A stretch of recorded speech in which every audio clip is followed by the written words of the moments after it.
সিরিয়ার ৭০তম প্রধানমন্ত্রী হিসেবে মোহাম্মদ আল বশির সিরিয়ার অন্তর্বর্তীকালীন সরকারের প্রধান হিসেবে দায়িত্ব গ্রহণ করেছেন। আসাদ সরকারের পতনের পর তিনি এই পদে নিয়োগ পান। সিরিয়ার রাজনীতির নতুন এই অধ্যায়ে সিরিয়া পুনর্গঠনের দায়িত্ব পাওয়া কে এই মোহাম্মদ আল বশির? মোহাম্মদ আল বশির ১৯৮৩ সালে সিরিয়ার ইদলিব প্রদেশের মাসুন গ্রামে জন্মগ্রহণ করেন। ২০০৭ সালে আলেপ্পো বিশ্ববিদ্যালয় থেকে বৈদ্যুতিক প্রকৌশলে স্নাতক ডিগ্রি অর্জন করেন। সিরিয়ার গৃহযুদ্ধের পর তিনি শিক্ষা প্রতিষ্ঠান আল আমালে যোগ দেন, যেখানে যুদ্ধ কবলিত শিশুদের শিক্ষা প্রদান করা হতো। ২০২১ সালে তিনি ইদলিব বিশ্ববিদ্যালয় থেকে শরিয়া ও আইন বিষয়ে ডিগ্রি অর্জন করেন এবং প্রশাসনিক সংস্থা ও প্রকল্প ব্যবস্থাপনায় সার্টিফিকেশন লাভ করেন। আল বশিরের রাজনৈতিক জীবন শুরু হয়েছিল সিরিয়ান সালভেশন গভর্নমেন্টের আওকাফ মন্ত্রণালয়ে ইসলামিক শিক্ষার পরিচালক হিসেবে।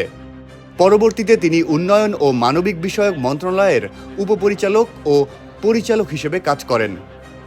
২০২২ থেকে ২৩ সালের মধ্যে তিনি আলী কেদা মন্ত্রিসভায় উন্নয়ন ও মানবিক বিষয়ক মন্ত্রী হিসেবে দায়িত্ব পালন করেন।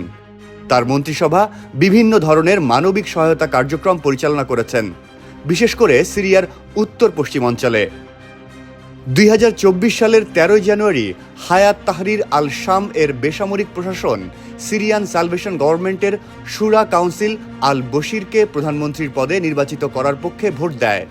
তিনি প্রশংসিত হয়েছিলেন গভর্নমেন্ট এবং সরকারের অটোমেশনের উপর গুরুত্ব আরোপ করায়।